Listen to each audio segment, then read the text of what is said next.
I answer that question there. Okay, yeah, so welcome guys. Tonight I pretty much wanted to just chat a little bit about the Piaget-Bronfenbrenner intersection, because it is, quite a cool question that could be asked of you, and also just as interesting, and then to touch on, well, to go through really the main points of Learning Unit 8, Developmental Psychopathology, which is really interesting. Okay, so yeah, Rebecca, your question in the chat, is it possible to outline common exam areas? So we actually received news today that modules like this one that haven't been necessarily like revised or changed in the last year aren't going to get their own exam briefs. So essentially what we have to go on are past papers. Within the same kind of period. So I've got the last two past papers that we're going to go through and I'm going to draw examples from in our next session, because that's the purpose of that one. But what I can do is pull them up and see more or less, we can kind of just start to see the questioning lines that they like to go down in exams. And then it can guide your studying in that way. Okay. But yeah, in general, the message is that all learning units are examinable, so it's really not advisable to leave any out at all. But yeah, again, just having a look at past papers helps you get a sense for how questions may be asked, and then perhaps that helps with how to structure your studying and note making and things like that. Righty.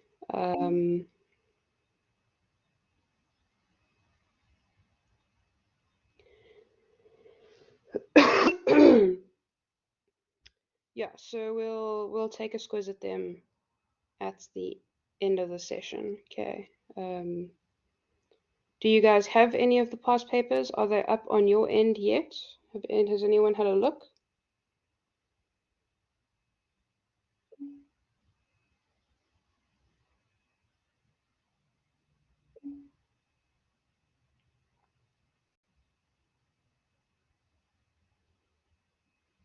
Okay, cool. Yeah, so I will share the ones that I've got, but otherwise they should be there on the student portal at some point.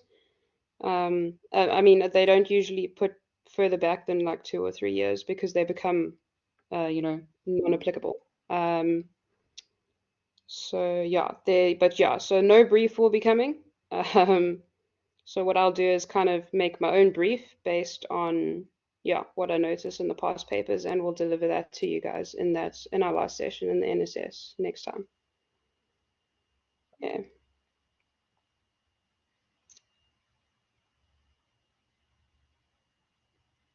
Awesome. So are there any other questions, I guess, before we jump into any kind of content? May as well, we're down the road already. Any questions?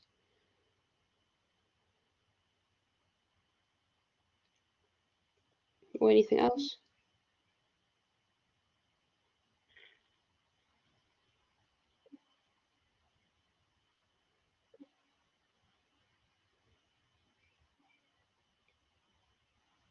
Is there any CAS requirements? Interesting. So CAS, it's almost like not a thing anymore. But there is an exam sub-minimum.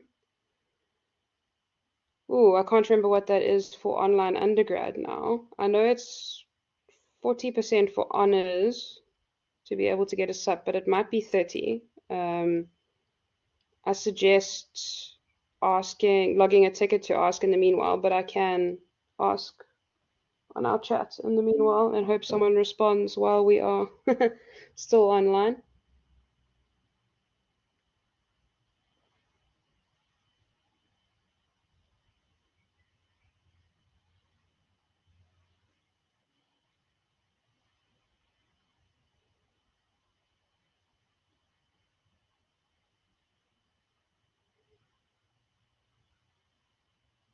Okay, let me just get my ducks in a row here.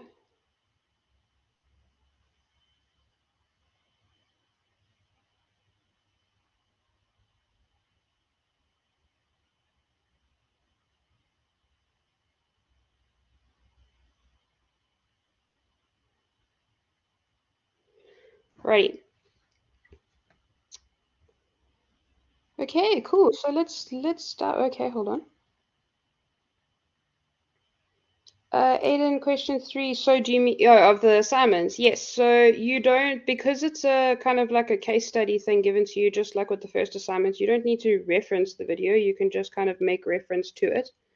But if you want to do that, and actually it, it kind of makes it easier. I saw a lot of you did do that, then you can do that. Okay. But then obviously if you choose to reference it, then just make sure you're referencing it correctly um, according to APA. Okay.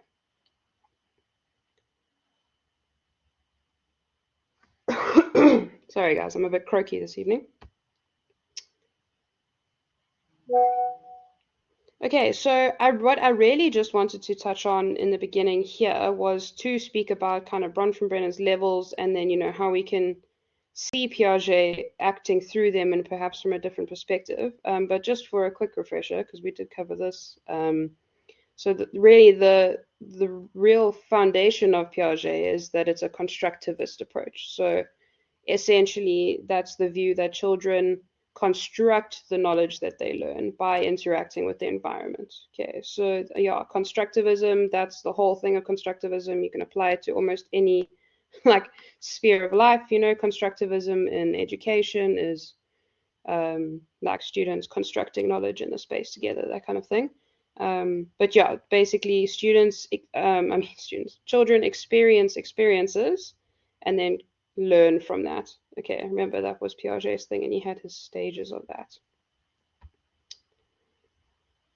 Yeah, and just the key concepts were the schemas, mental frameworks that are being built on, and then that process of assimilation, accommodation, and equilibration. Okay, so look, in terms of your exam, and I haven't had an in-depth look at them yet, the past papers, but this kind of thing would be a very good kind of high-level exam questions. You know how like towards the end of a paper, there are those really difficult, maybe like 20-mark questions? They could ask you to explain Piaget's, learning model. Like how does Piaget explain the process of learning? Um, and perhaps according to whatever example they might give you. So it is worth definitely popping this into your exam like schedule and making time to really get comfortable with this process that happens. Okay. Yeah, I think I had a hilarious example, if you remember from one of our previous sessions when we spoke about Piaget. So to go back to that video as well. Um, and then you'll be able to really nail any question that they could ask you with Piaget. Another one could be obviously just to speak about his stages. Developmental psych, they love to ask you about stages, so make sure you've got the main theorists that you covered down. You've got Erikson, Piaget, Freud. Those will be the main stage guys. Maybe Kohlberg as well for moral development. Okay. But yeah, these are the things that I will bring up in the next session. I'm kind of thinking on my feet here. Okay. All right, so you guys should have encountered Bronfenbrenner's model already throughout your learning. And obviously because this is, yeah, part of that question 3 in this assignment due tonight at midnight. But I just wanted to make sure that everyone kind of understands really the basics of how this works, because this is also an examiner's favorite. An examiner's favorite thing is to ask someone to apply an ecological systems model to some kind of situation and explain why something is happening in that way. Okay. So I guess just the main things I wanted to kind of just reinforce so that we're on the same page is to start sort of in the middle of this kind of layered asteroid that is this model. I realize you guys probably can't see my cursor, which is frustrating. Got it. Okay. And then immediately expanding outwards from the individual, so the child in this instance, is the microsystem. Okay, so always just like make up a little thing for yourselves to remember the layers. It goes the actual individual and then the microsystem. So this is the most immediate network that is involved in that child's life, like literally immediate family, you know, once they get to kind of a school or creche age, then yeah, school, their neighbors, anyone else in their home, those kinds of things, that immediate contact that the child interacts with on a daily basis. And then expanding outwards to that is the meso system.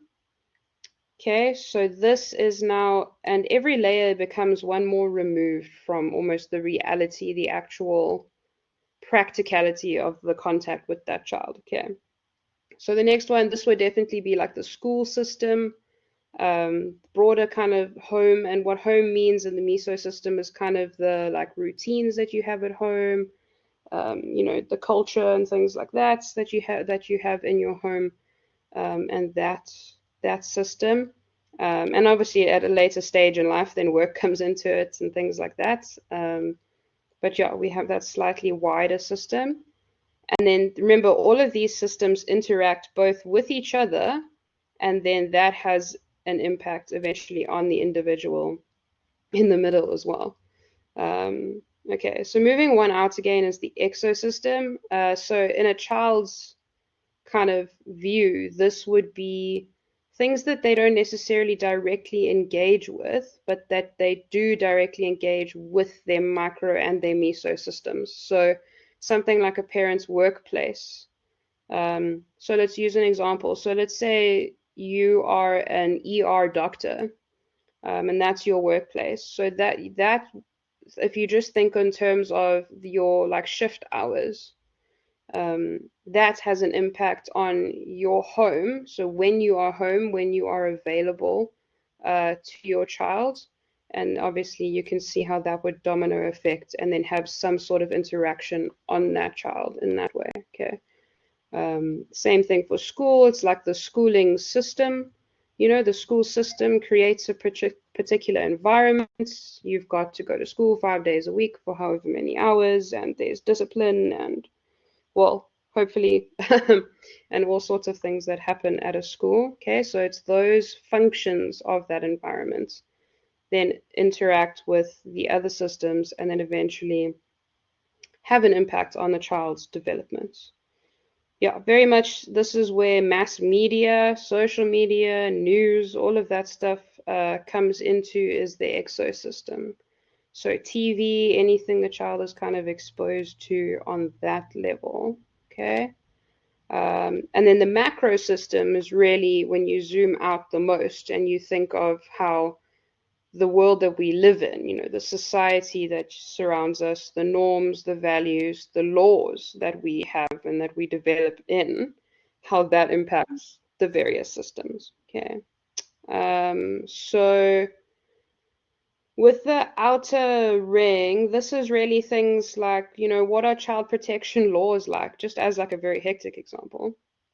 That kind of thing, and how that could impact an individual. You know, what laws do we have around education, and then how that can have an impact on the school system, and then on how the school works, and then etc. You know, all the way down to the child.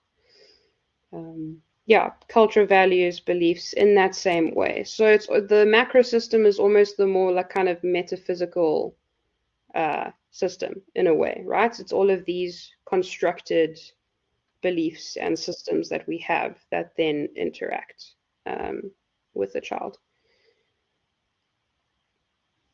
Okay. Yeah, Rebecca, don't stress, because remember for the assignment you had a very specific case to speak about. So basic is often good. But in terms of Bronfenbrenner, as long as you're speaking about the different levels, and how, you know, like for instance, in the assignment, obviously, you know, it's become a cultural norm of the violence that happens there. And so, you know, kind of what system does that belong to, kind of thing. That's what we're looking for in that assignment. So it is definitely not extremely complicated. Okay, I just think that in an exam though, yeah, they could ask you to speak about more on that level of the interrelatedness between the levels. It's something that's possible. Yeah, so cultural norms of the school, and then at a wider level, cultural norms of the society. Yeah, and I mean, look, there's really norms at every level, and then so that's how they they construct and they uphold each other. This is the common ground between Piaget and Bronfenbrenner, really. It's how they can intersect because of that heavy constructivism lens. Okay, so yeah, I just thought of just like a little example of how we could speak to how to tie these things together, because it is possible as an exam question. I mean, they could ask you to tie something like Erikson to Bronfenbrenner, or I mean, I doubt they'll ask you about Freud and Bronfenbrenner. Shame, that would be like. But you know what I mean? Like, it's these kinds of things that I just want to kind of reflect on that is possible. So just as an example, and probably really similar to your assignment kind of breakdown, is just like an example that when you have a bullying problem in a school, right? It becomes this systemic problem, and feels really like it's really, really, really difficult to address and to actually get rid of, really. And yeah, and arguably that's because there are actually just so many facets going into it. So this little diagram I thought was fairly useful, and just in terms of this little example, because so this obviously is an adaptation of Bronfenbrenner's idea of systems and how they interact. And that happens a lot, and you'll see more as you progress through academia. You can adapt Bronfenbrenner's model to very many scenarios, and a lot of theorists later on have developed their own kind of models for things, very much based on that fundamental idea that we have these different spheres interacting around us. Yeah, so I just thought it would be like a point of discussion. Yeah, you have this thing that there's the cognitive system that's happening within the individual, and so that's obviously something that Piaget really focuses on, is that individual cognitive development. And what experiences have the children had? Have they, been able to now construct their view of the situation, like bullying or something? And then they build up that kind of understanding around that. And then, yeah, just tying Bronfenbrenner really just emphasizes the outer experiences, the environmental impact on the individual that can add that complexity to the scenario.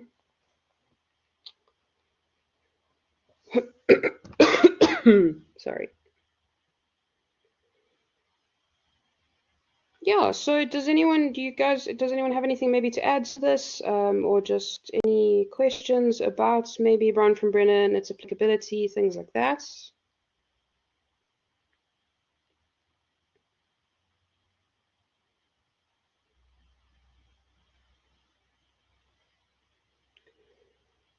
Yeah, so look, cultural aspects do definitely occur at a macro level. They can occur at a macro and a meso level, depending on really depending on the context.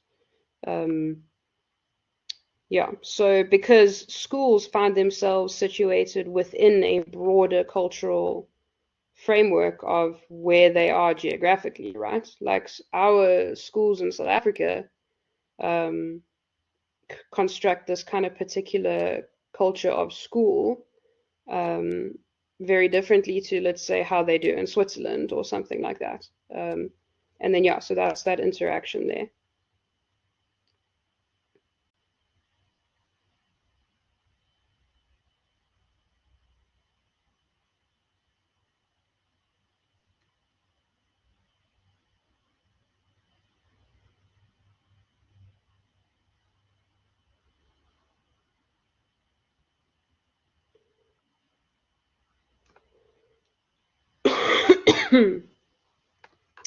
A compare and contrast question is often on the table, yes. You could be asked to compare and contrast different theories, or perhaps even how a particular theory would adapt in different contexts. That is totally possible, yes.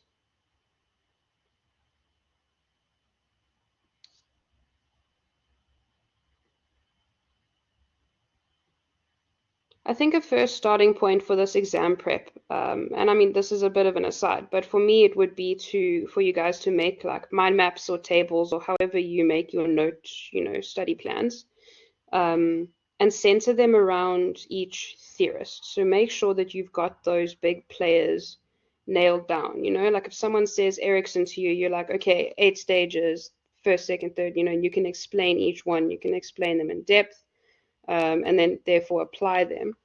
And then kind of on your second round of going through your material to then look at the lifespan and how development happens at those different age categories, kind of like how we've progressed through the module.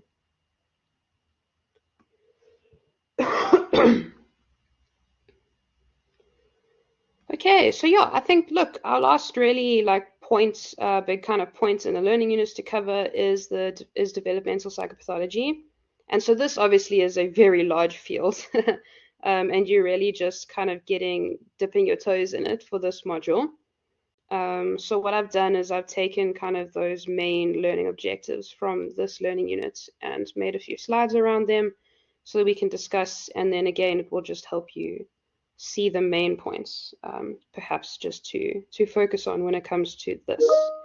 Um, I imagine that if they ask you something on this, so abnormal development in any way, it will definitely be some kind of case study. Okay, and like I can't say that with 100% certainty. Obviously, I haven't seen your paper, but just by judging by past, experiences of exams and how they set exams at BC, yeah, you will likely be asked to interpret and to explain and apply knowledge rather than just rote learn, particularly a topic like this.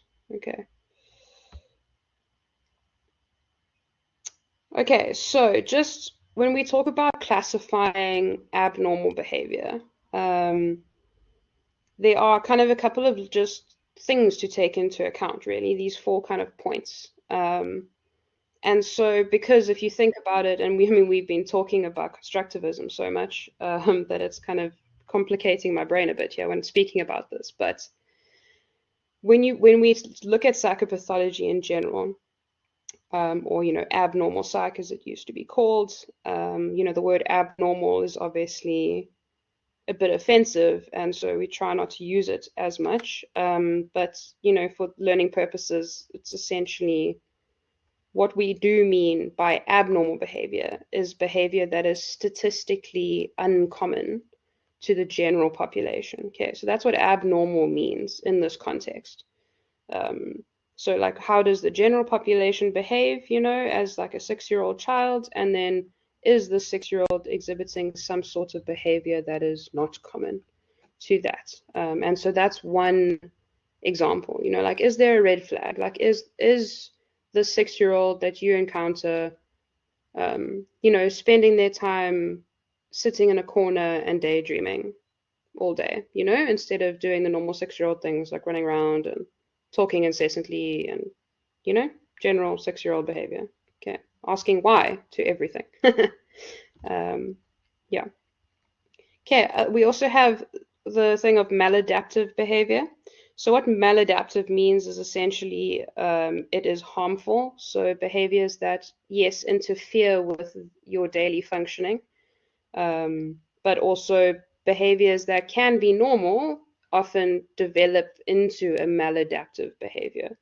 So when you come across your psychopathology module, I think you do it in third year, you'll speak a lot about maladaptive causes and things. Like if someone, anxiety, for instance, is a fairly normal experience for humans. But then it can become maladaptive in the sense that it starts to completely interfere with your daily functioning. So when you get a point where you can't do what you need to do every day because this factor is inhibiting that. So that's what we mean by maladaptive behavior. Okay, so personal distress obviously is a factor, particularly with children and abnormal behavior. So if they are doing something that is causing significant stress to themselves, then that's a deep concern. Particularly, you see it a lot when you come across compulsive behaviors. Like children that pull on their hair and eventually pulling their hair out, something like that. So it's causing pain. I mean, that's just one example, but any like kind of external behavior, like, you know, acting violently or biting, kicking, scratching, that kind of thing, is not only causing distress to others, but it is causing a personal distress to themselves, okay, as well.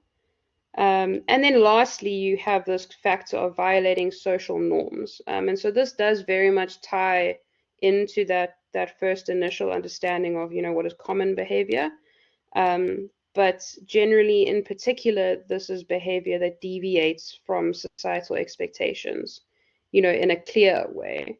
Um, so often, I mean, generally, you know, in psychopathology modules, when you're not talking about children, it's easy to explain this kind of thing like psychosis, right? Because, um, you know, for instance, running down the street naked, yelling about aliens impending is a clear sign of distress because that is not part of our normal societal expectations for behavior. With children, this kind of thing can be more subtle, and we're going to go into some examples now of really what this means. But a lot of the time with children, this will be things, yeah, like that kind of violent behavior that happens, and violence even like destructiveness, that often you'll see when children are developing developmental problems. That is one of the first manifestations. So it's where they know, they understand these social rules. You know, like they know that it's not nice to just walk past their friend and kick them in the shin. Um, but yeah, there's that violation of norms. You're obviously hurting animals, definitely the darker side of that. Yeah. Okay. All right. And then so on top of that, you'll see like your textbook speaks about these developmental issues. So what are these are the three kind of main umbrella issues that we look at in developmental psychopathology.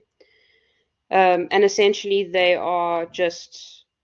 intersect a lot of the time, and these are just things that we need to keep in mind when thinking about children's development and yeah, potentially assessing what may be going wrong, you know, in inverted commas. Okay, so first of all, risk and resilience. Okay, so this really speaks about factors that are influencing the development of any kind of disorder. And I'm going to speak more now about the diathesis stress model, which makes sense in terms of this. But it's really just that assessment that we kind of make that, you know, if a child is high risk in a high risk environment, you know, obviously then more likely to develop some sort of disorder. And then if they have low resilience on top of that, you know, then they become even more vulnerable to developing some kind of disorder. And then on the, you know, kind of in a sliding scale like that. But I've got some graphics that will help to explain this a bit more eloquently than my croaky voice can do at the moment. All right. Okay, so then the second one is comorbidity. You may have come across this term across all of psychology, really. And what comorbidity means is this co-occurrence, just of different, and yes, disorders, but even just different problems, different issues, right? So generally, people don't just have major depression. They will have some kind of element of anxiety as well. They are very heavily comorbid disorders because they kind of feed into each other and have a negative feedback loop in that way. Adolescents and adults that have eating disorders will often have something like a personality issue on the side as well. OCD is very commonly comorbid. Anorexia, for instance, in adolescence, right? So it's this understanding that things don't happen in a vacuum. No disorder acts on its own, and there is never one cause for a disorder or for some sort of abnormal development. It's always far more complicated than that. And because of that, really, what we need to look at are what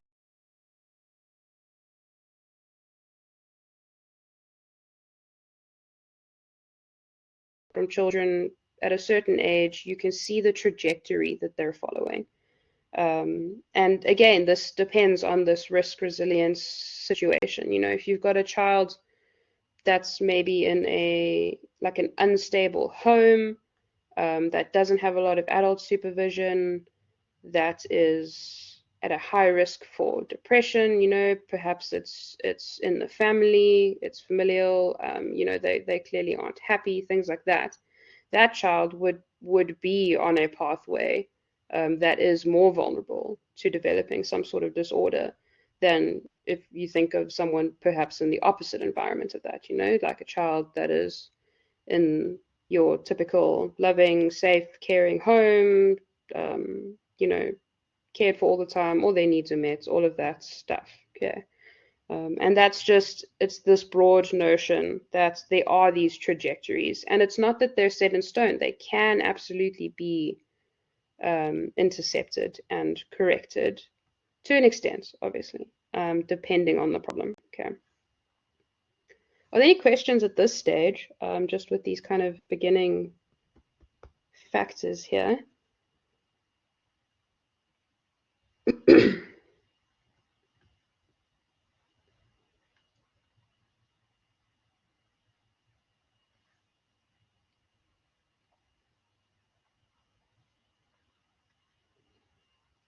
Not yet? Okay. All right. So one of the main things, unless they're checking, yeah. Yeah, so one of the main disorders, and it is, um, oh man, it's just our understanding of autism spectrum disorder or the autism spectrum has developed rapidly over the last 10, 15 years. And is so developing every day, really. And so this is one of the main kind of focal points in this section. And so, yeah, so I mean, just a bit of history, I suppose, for those of you who don't know that autism, before, because now, you know, we have the DSM-5, which is the Diagnostic Statistic Manual. The APA has it for, that's how psychologists and psychiatrists diagnose disorders.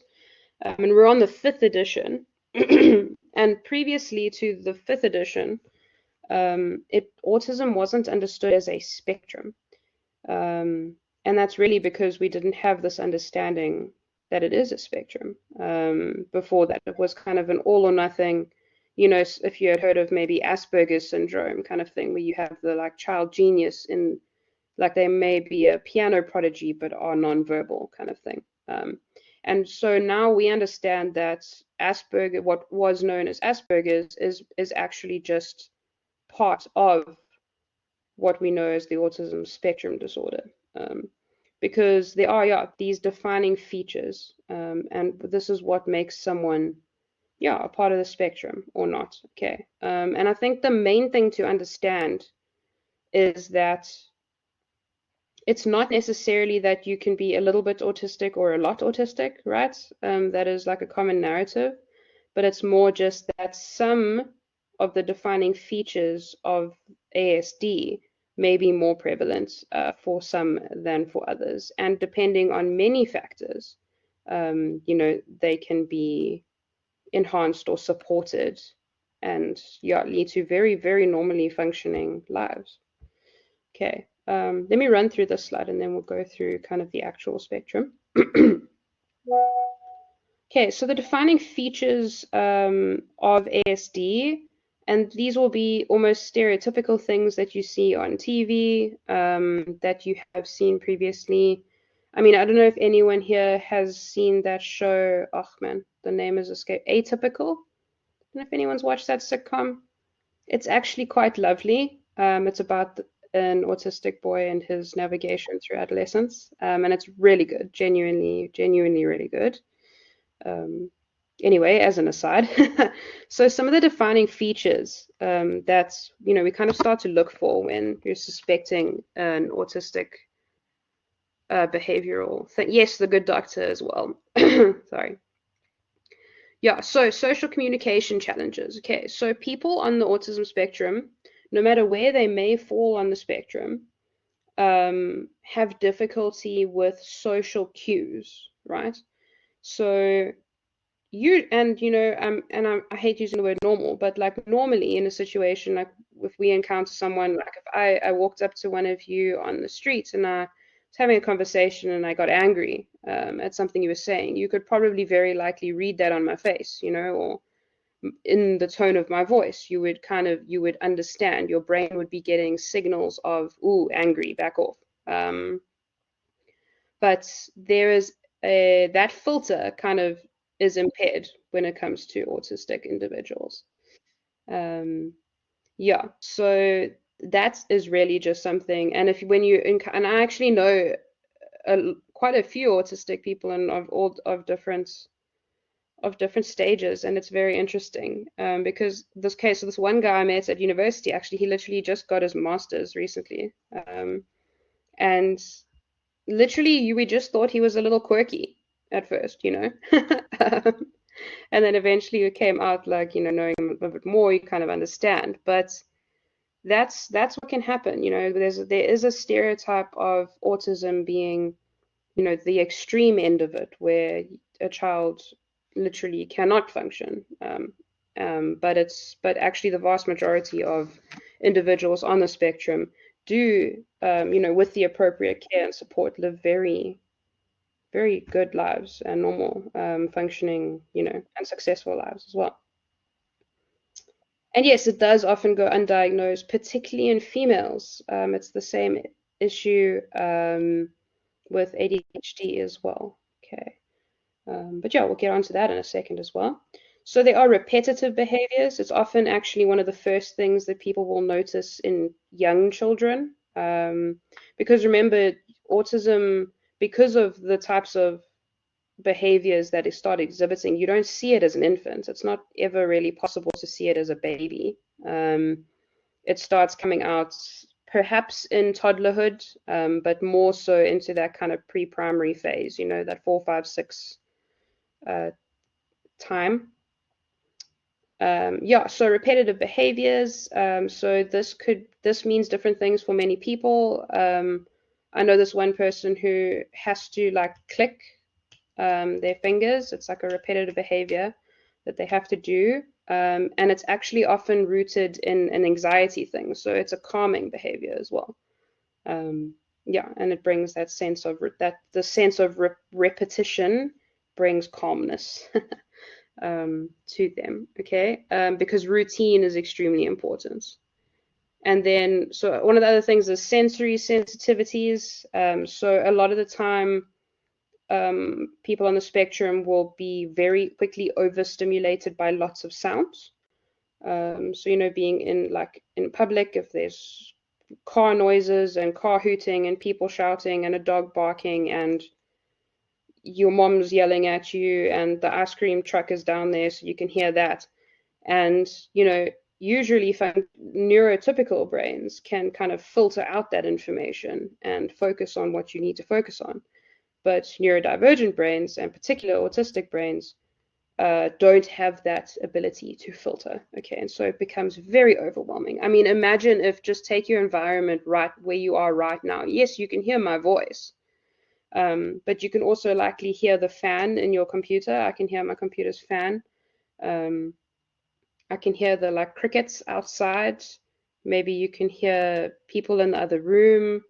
You can hear your foot moving on the carpet, things like that. That we really just tone out that, yeah, affect autistic individuals at the same volume all the time. And so that is really a main concern there. And yeah, in terms of brain functioning, over the years, we have seen actual physical neurological differences, which has been very useful in terms of coming up with interventions and support strategies for autistic individuals. Alrighty, what's my next slide? Yes, okay, so I found this diagram and it's actually quite interesting if you want to go through it in depth, but really the point is just showing you this, again, this, genetic environment interaction, where ASD does have a genetic component. It can be passed down genetically. It doesn't have to be. But it is essentially, yeah, rare mutations that do take place on chromosomes and things.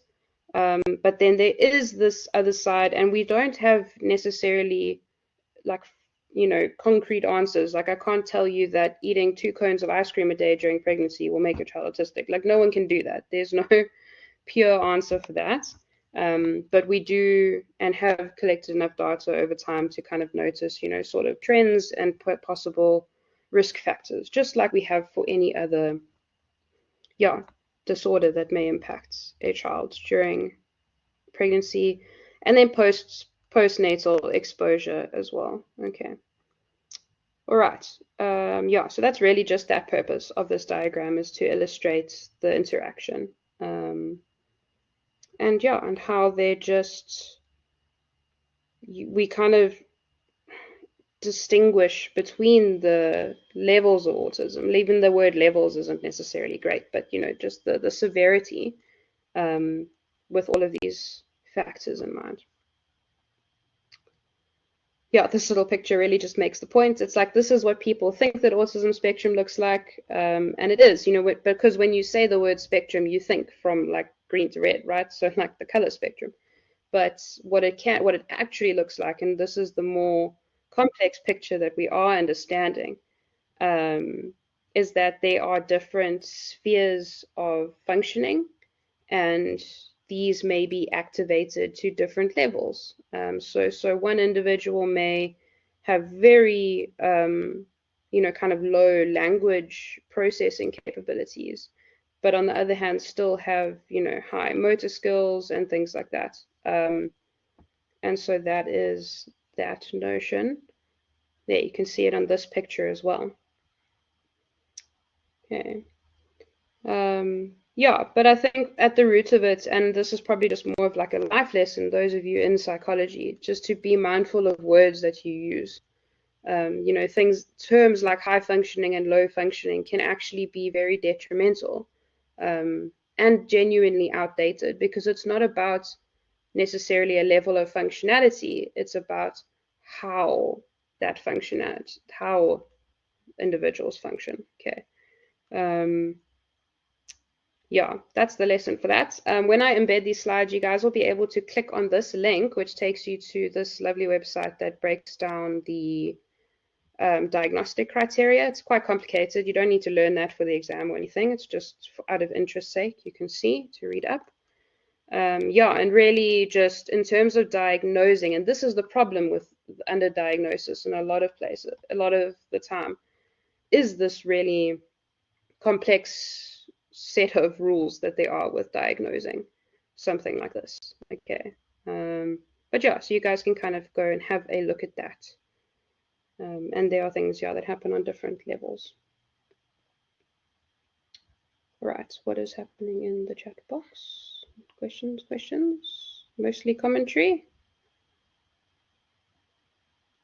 Okay. Yeah, it is absolutely a multidimensional diagnosis, and looks entirely different from person to person. There are very high comorbidity rates between autism and ADHD as well. There's actually murmuring for the next, and I mean, not just murmuring, there's research, supporting for the next DSM edition that we start to consider a more 3D model of this, where things like the autism spectrum and ADHD and anxiety are kind of on this continuum. And it's really just the, yeah, neurodivergent areas. Okay. Cool. Are there any questions on ASD though, before we just touch on some of the other ones? Are we running out of time a little bit?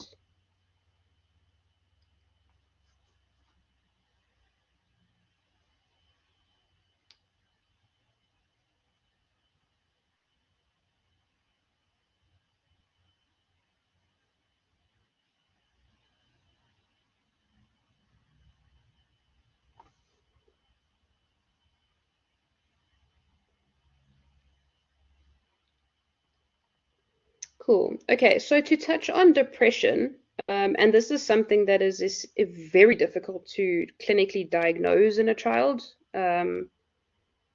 Because, and again, you don't need to know this essentially, but the reasoning why it's difficult is because depression has this time component to it. Major depressive disorder there have to be so many criteria that are present for however long, and it's like years. And so it's obviously quite difficult to do that for a child that's only been alive for 5 or 6 years. Um, but there are, and it does happen, children, and generally depression is not a normal state for a child, right? So it's like, and I mean, one of my lecturers years ago once said to me, like, a sad child is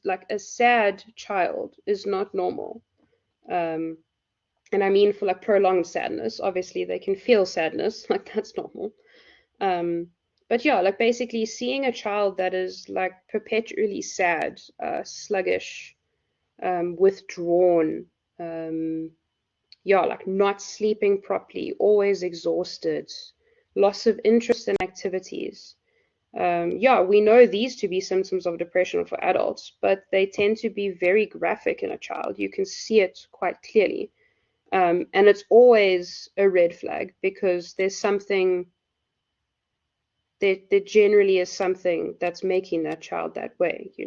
And so it's often really something to look into if you come across a child that's perpetually depressed like that. There might be abuse involved, but also like it could just be they're a very unhappy home. If parents are perpetually arguing, making a cold environment, things like that, it affects this kind of development for the child. And essentially, the important takeaway for this is that early intervention is the best possible thing that can happen. Because the earlier you intervene, if a child is susceptible to developing depression, then obviously, you can manage it. And it doesn't necessarily have to turn into, a severe psychological disorder. But your interesting question, can an abuse home make a child a bully? Interesting. I mean, look, there's obviously a lot of the time bullies do have that trauma that they are projecting onto others, and that's what fuels their bullyingness and their need for control and need to um, exert power over others. So it's not like a cause and effect thing, but it's absolutely possible, yes.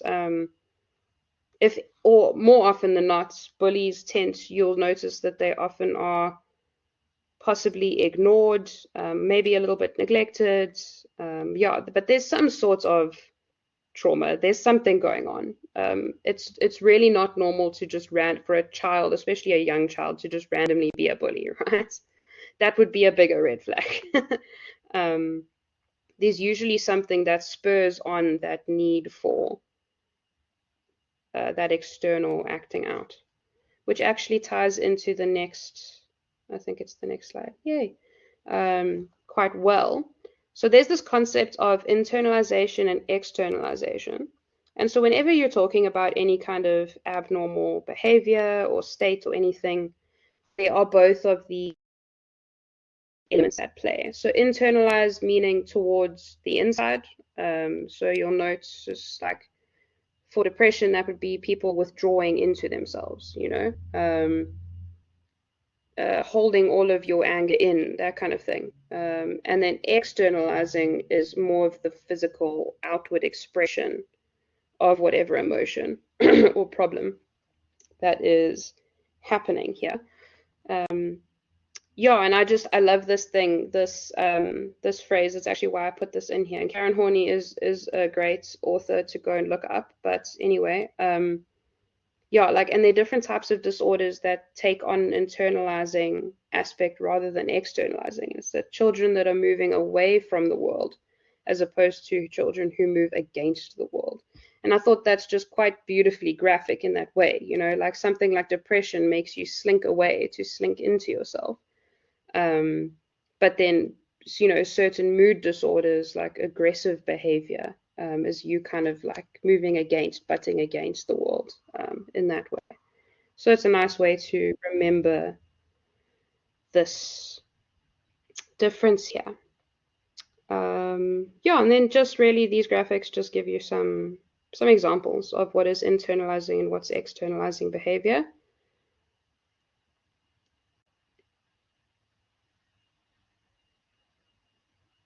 Self-isolation would, yeah, that would be an internalizing behavior. It's that what we say when we say withdrawn, isolating yourself from others. Usually a sign of depression, yeah. Particularly with children, because children are like developmentally and evolutionarily geared towards social exploration, right? Um, yeah.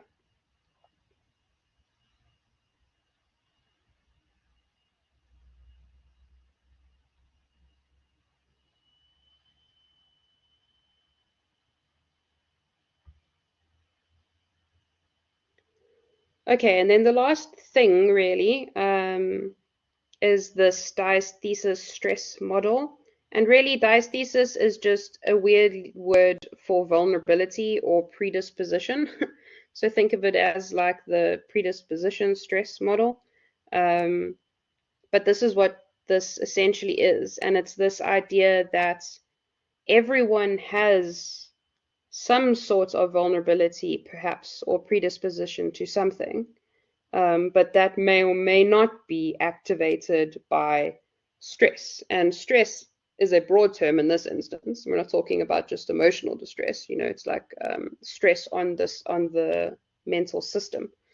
Um, and yeah, this can really take many forms. But this example here is pretty good. Just about suicidation and suicidal behavior, as this example. So diathesis, so vulnerability in this instance is that, yeah, there may be a genetic component because we know that things like major depression can be genetically carried down. Yeah, disordered biochemistry, so if you got a chemical imbalance in your brain that makes you vulnerable to developing certain problems, especially things like suicidal ideation.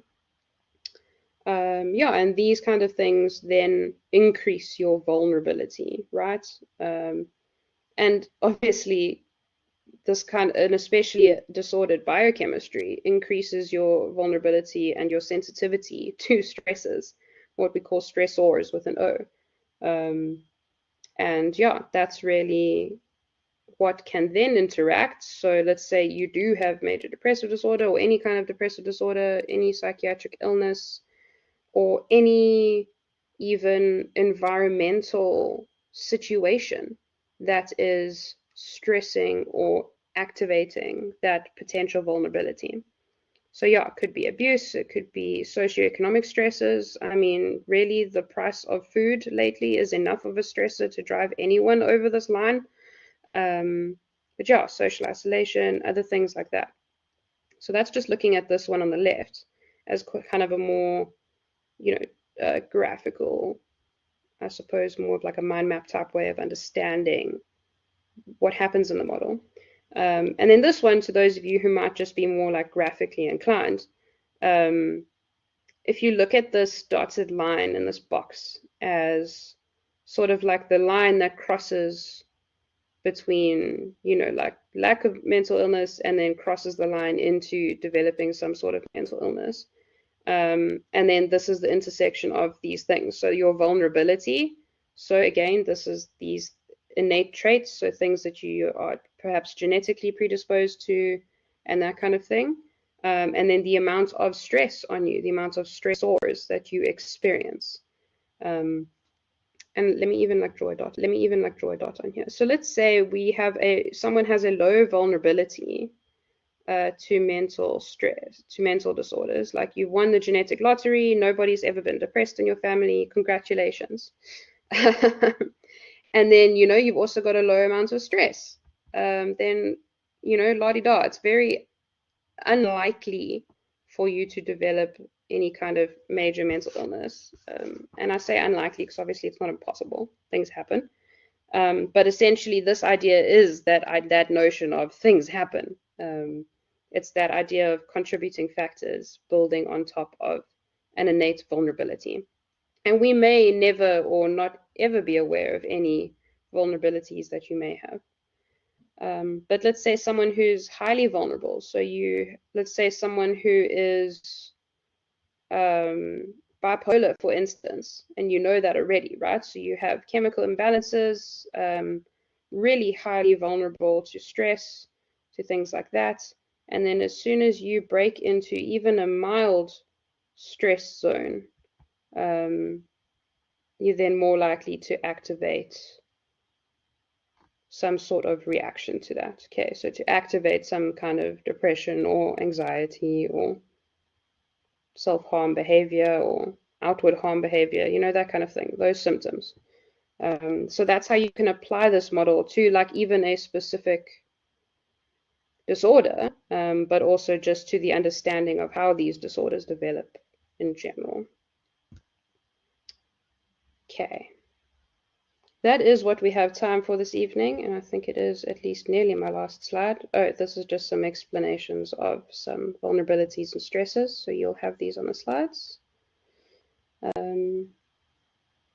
Yeah, does anyone have any questions?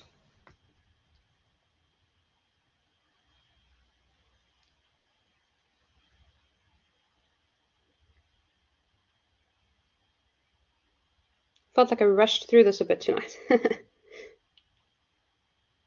But we can always go over any confusing points in the next one. Why is autism on the rise? So autism isn't necessarily on the rise, it's just that our ability to diagnose it early is on the rise, right? Yeah, that's the understanding. Because our awareness of it has grown. So we're able to take notes more.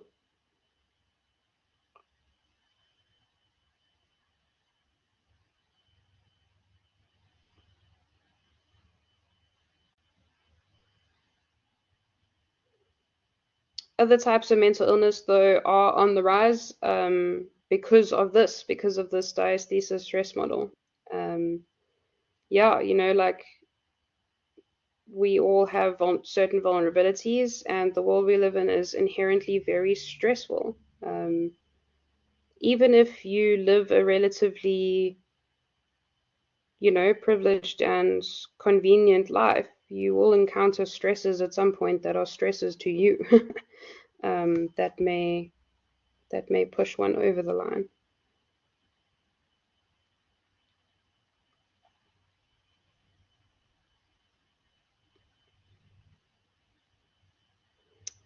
Okay, good question though. Yeah, are there any other questions, guys? Anything else you want to bring up? But otherwise, yeah, we have reached the end of this evening.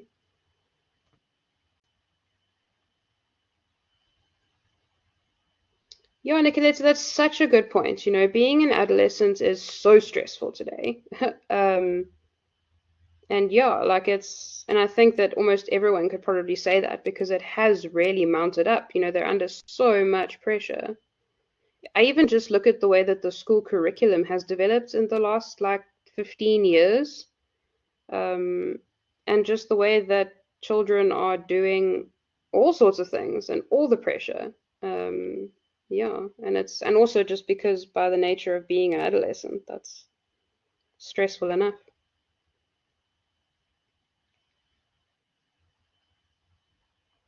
Yeah, the school pressure is honestly, in a word, wild. I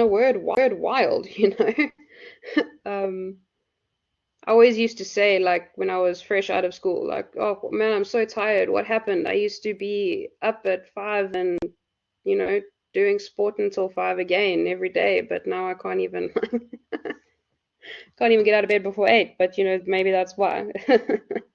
um, yeah, there's very much this notion of the more you do, the more you can, and I think that's genuinely a bit detrimental to our youth at school.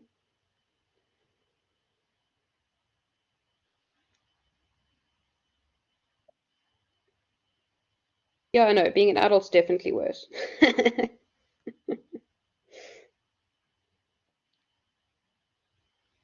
Mm, absolutely. Okay, thanks so much, guys. Always, once again, always appreciated. I will upload the video and the slides. Yeah, Good luck for handing in this assignment. If you haven't yet, just finish it up and throw it in.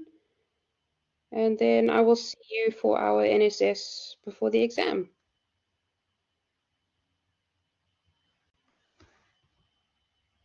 Thank you.